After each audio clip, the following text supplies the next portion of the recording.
नमस्कार।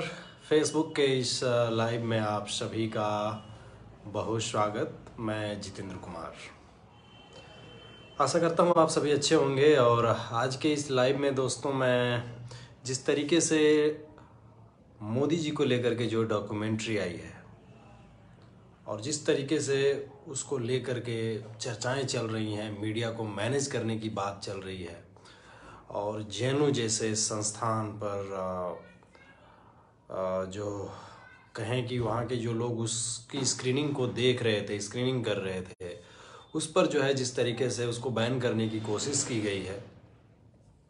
साथ ही जो जामिया मिलिया यूनिवर्सिटी है वहाँ पर भी इसको रोकने की कोशिश की गई। हैदराबाद के जो यूनिवर्सिटीज़ हैं वहाँ पर भी जो है मोदी क्वेश्चनिंग नाम की जो डॉक्यूमेंट्री आई है मोदी जी को लेकर के, उसको जो है बैन करने की कोशिश की जा रही है।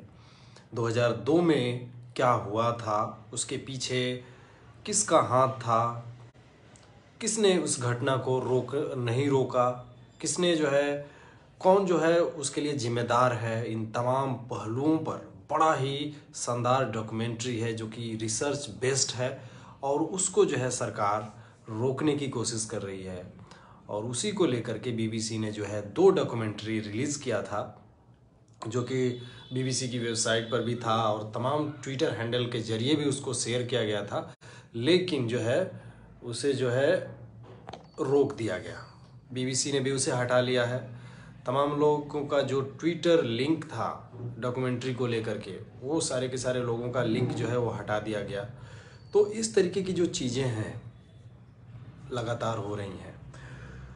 थोड़ा सा जो मैंने भी जो है उसको देखा नहीं है डॉक्यूमेंट्री को, फर्स्ट और सेकंड पार्ट, लेकिन जो रिसर्च अब तक आ रहा है तमाम बड़े बड़े पत्रकारों के द्वारा बीबीसी पर जो इसके बेसिस पर जो राइटिंग आई है, इन तमाम चीज़ों को लेकर के जो रिसर्च आया है वो यही आया है कि 2002 में जो कार सेवक जो अयोध्या के लिए जा रहे थे, अयोध्या में जो राम मंदिर है उसको बनवाने के लिए, और अचानक से जो है S6 कोच में जो है आग लग जाती है, विस्फोटक होता है और उसमें लगभग 58 कार सेवक जो है वो हताहत होते हैं, मारे जाते हैं।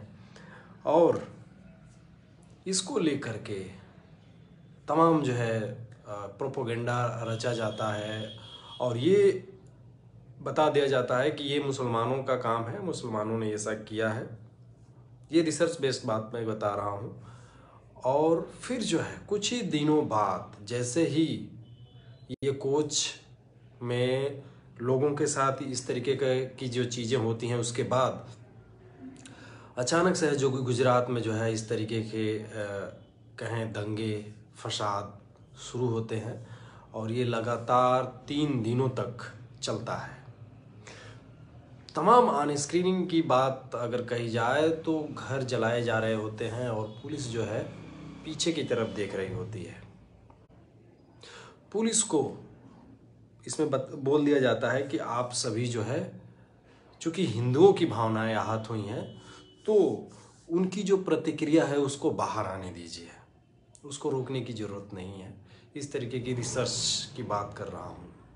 पूरा का पूरा जो है प्रूफ डॉक्यूमेंट्री में डॉक्यूमेंट किया गया है और पुलिस को जो है कह दिया जाता है कि आप बिल्कुल कुछ मत करिए, लोगों की प्रतिक्रिया को जो है निकलने दीजिए। और इस तरीके से जो है 3 दिनों तक लगातार इस तरीके की घटना होती है जिसे कि गोधरा के नाम से जाना जाता है।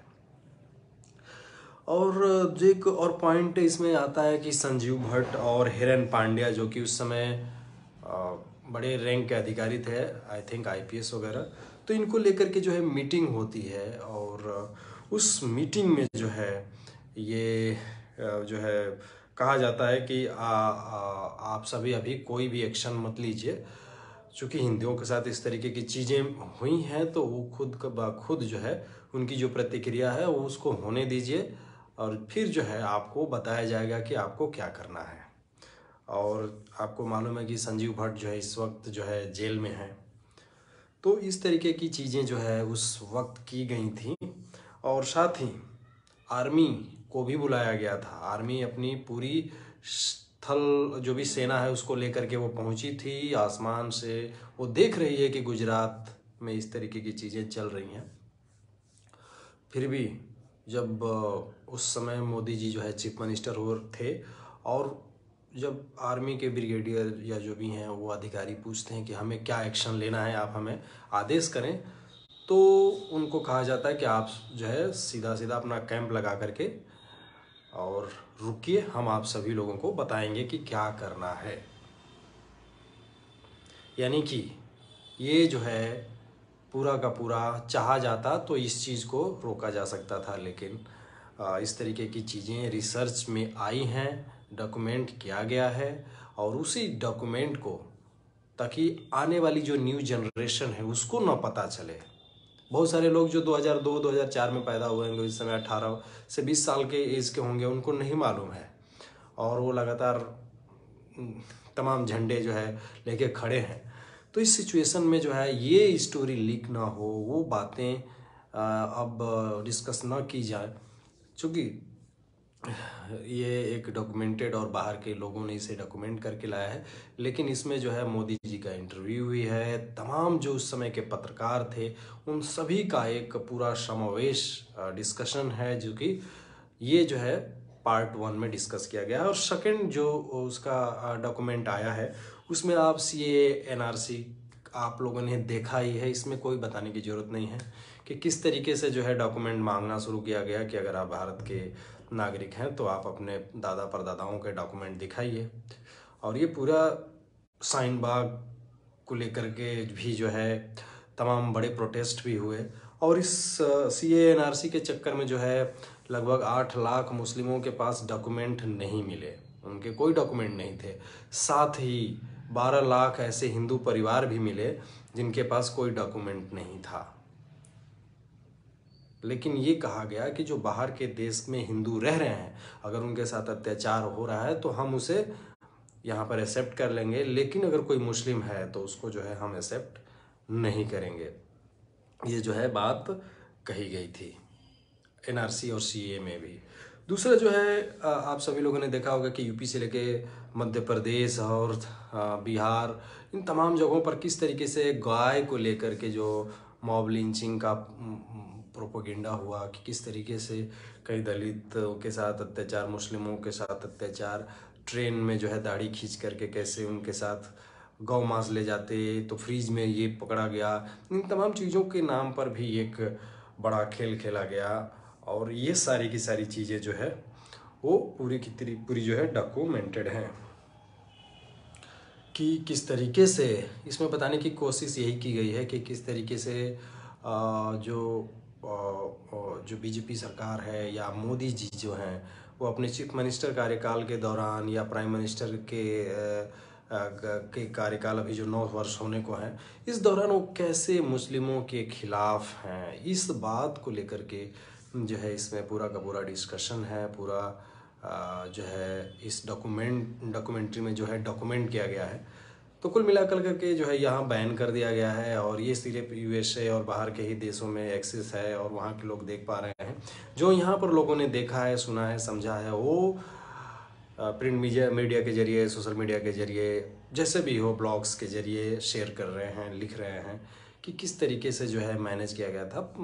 और पत्रकारों ने जो है या कुछ और शख्सियतों ने जो है मोदी जी से भी पूछा था कि उस दौर में आप क्या बेहतर नहीं कर पाए, तो मोदी जी ने कहा था कि मैं मीडिया को मैनेज नहीं कर पाया ठीक से।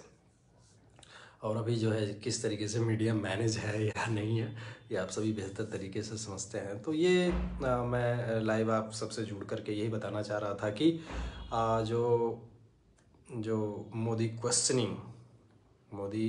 क्वेश्चनिंग का जो डॉक्यूमेंट्री है बीबीसी द्वारा जो लॉन्च किया गया है, उसमें क्या था पार्ट 1 में, और पार्ट 2 जो कि सीए एनआरसी और मॉब लिंचिंग जो गाय के नाम पर और तमाम इस तरीके की चीज़ें और तमाम प्रोटेस्ट, मतलब जो दंगे दिल्ली में भी हुए आप सभी को मालूम है, तो ये सारी चीज़ों को जो है इनबिल्ड किया गया है उसमें, और इसी के बेस्ड पर जो है ये डॉक्यूमेंट्री बनाई गई है।